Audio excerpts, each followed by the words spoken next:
Ici je suis à Dinan, une ville médiévale de Dinan. À peu près 1 heure de Rennes.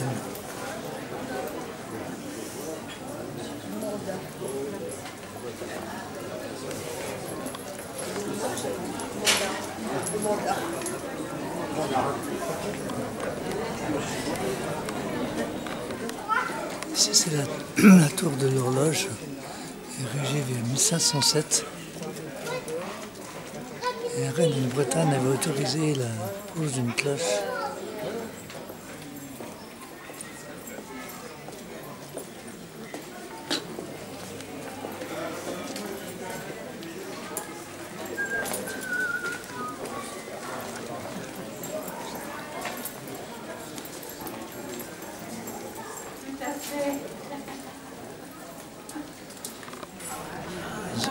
Superbe maison en pan de bois qui date de 1549.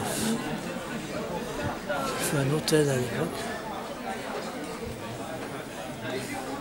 Si on voit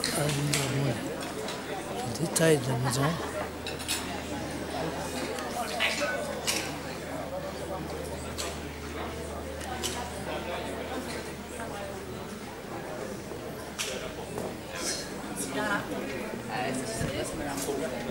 La maison de la rampe. De l'arc, pardon.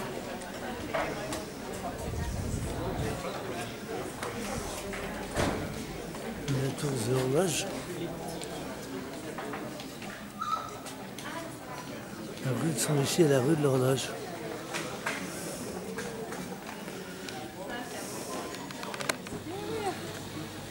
Attesté 10123, la rue Gersual est le trait d'union qui relie depuis des siècles la ville haute à son port. Bordée de nombreuses maisons de pans de bois dont la construction s'étale du XVIe au XXe siècle, la rue demeure malgré sa forte pente l'axe majeur de la traversée du Dinan d'est en est.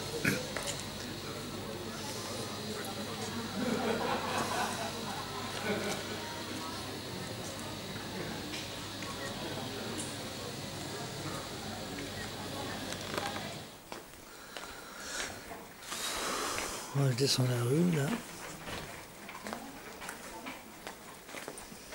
Une belle rue qui descend jusqu'au fleuve, on va arriver presque en bas vers la rivière. On arrive à les fortifications en bas.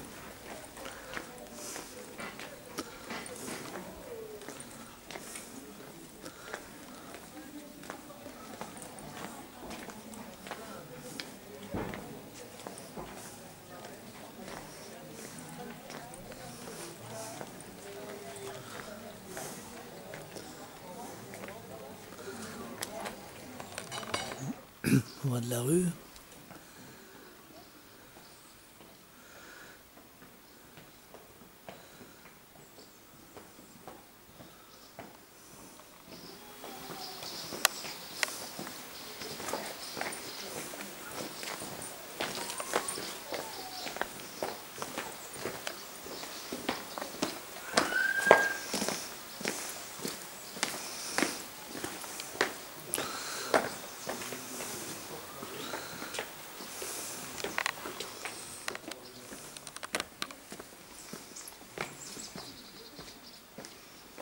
Ici, c'est la maison du gouverneur.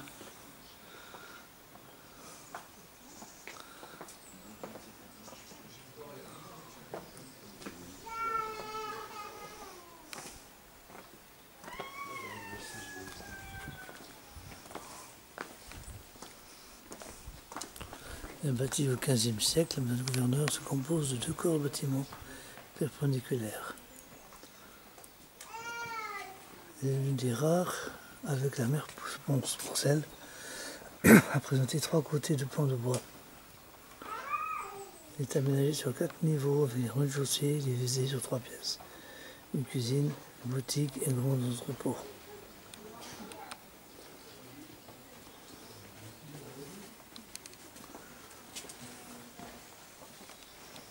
Ici nous sommes au bord de la Rance.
Pas très rassuré quand même. Hein.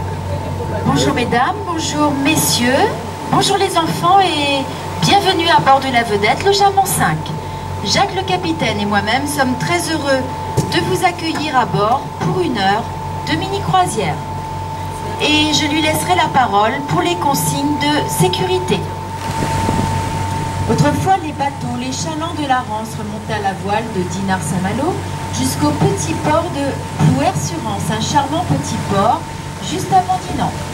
Là, comme le passage devenait plus étroit, étant canalisé, les marins ne pouvaient plus tirer des bords, donc ils changeaient le mât de misaine contre un matereau, un mât plus petit situé à l'avant du bateau. À ce matereau était fixée une corde, une très longue corde, et au bout de cette corde, positionnée sur le chemin de halage, il y avait un animal, un cheval, un mulet, qui tirait, qui allait le bateau. La difficulté à l'époque pour les mariniers était qu'ils devaient se croiser du même côté de la berge, tantôt sur un chemin de halage à bâbord, tantôt sur un chemin de halage à tribord. Donc pour éviter toute difficulté, il a fallu instaurer un ordre je voudrais voir si vous dormez, de circulation, de passage. Donc en ce moment, nous sommes des montants. Nous remontons le courant vers la source de la Rance, située à Collinet, non loin de Lamballe, à 258 mètres de hauteur. À notre demi-tour, nous serons des avalants. Nous descendrons le courant. Donc à l'époque, priorité a été donnée à l'avalant, car en fonction des crues et des marées, c'était lui qui maîtrisait le moins bien sa vitesse. Et l'accident le plus fréquent était lorsque l'avalant, entraîné par sa vitesse, débattait l'animal sur le halage, l'entraînait à l'eau. Si le marinier n'avait pas le temps de couper la corde, malheureusement, une fois sur deux, l'animal se noyait. Alors s'il n'y avait plus d'animal pour tirer le bateau, qu'est-ce qui se passait? Qui est-ce qui tirait le bateau? Il n'y avait plus de cheval. Qui est-ce qui prenait le relais des animaux de halage? Qui est-ce qui s'y colle toujours? Il y a un monsieur qui sait. Il y a un monsieur qui sait là. C'était qui? Les femmes. C'était la femme du marinier qui prenait le relais et qui devait tirer le bateau. Je ne sais pas conduire la femme. Et pour tirer le bateau, elle devait passer une grosse ceinture en cuir que j'ai à bord. Que je vais chez moi le supplie de leur céder cet emplacement pour fonder leur abbaye.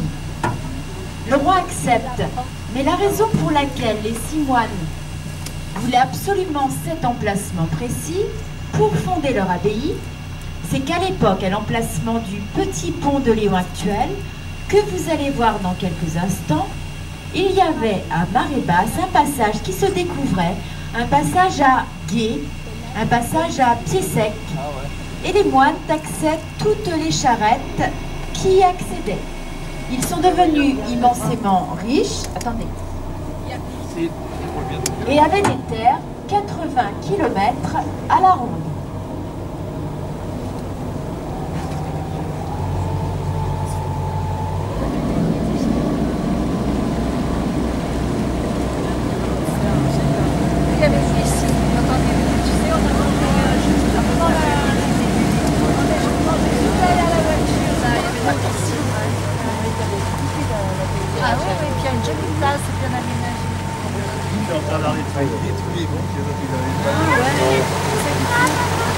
Avec quoi?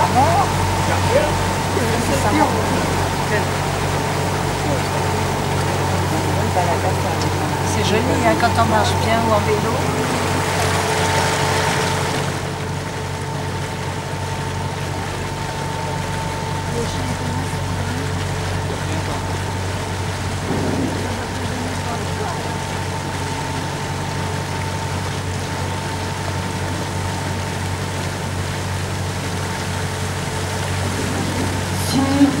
droite, au niveau de la rance, voyez les vestiges d'un ancien lavoir sur des niveaux, vestiges du lavoir de l'abbaye Saint-Magloire.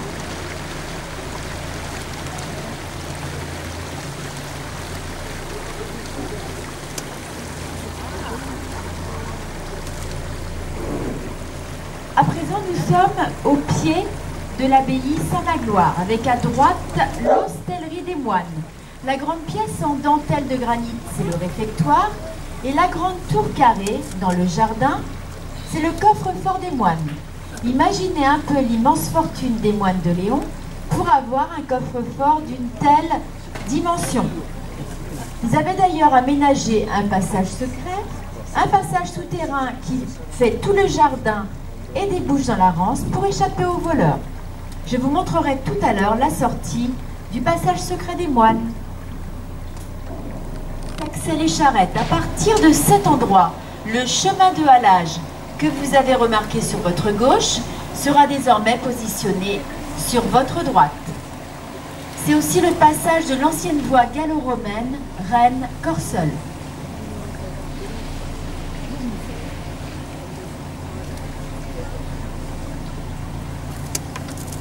Et à droite, ça va être très rapide là. Au niveau de la rance, à droite, pour les passagers qui sont à l'avant, l'arche en pierre que vous découvrez, c'est la sortie du passage secret des moines. Ils sortaient à la nuit tombante dans des barques pour échapper aux voleurs. Là, c'est magnifique. Toujours à droite, la façade de l'ancienne petite chapelle de Léon. C'est joli. Le village de Léon était réputé pour ses lavandières qui venaient tous les lundis récupérer le linge sale des riches bourgeois de la ville de Dinan, le ramenaient dans des brouettes et des charrettes, le lavaient à même la rance et le mettaient à sécher, soit directement sur l'herbe ou alors dans le petit bâtiment que vous apercevez après le petit pont de Léon à gauche. Ce bâtiment que vous apercevez maintenant à gauche avec un étage à claire-voie et qui ressemble à une ancienne tannerie. C'était le sèche-linge des lavandières de Léon. Toujours sur la gauche de la berge, voyez les vestiges d'anciens lavoirs. Très joli, hein. On voit pas les mêmes choses hein, de ce côté. Très sympa. Ça a dû être acheté.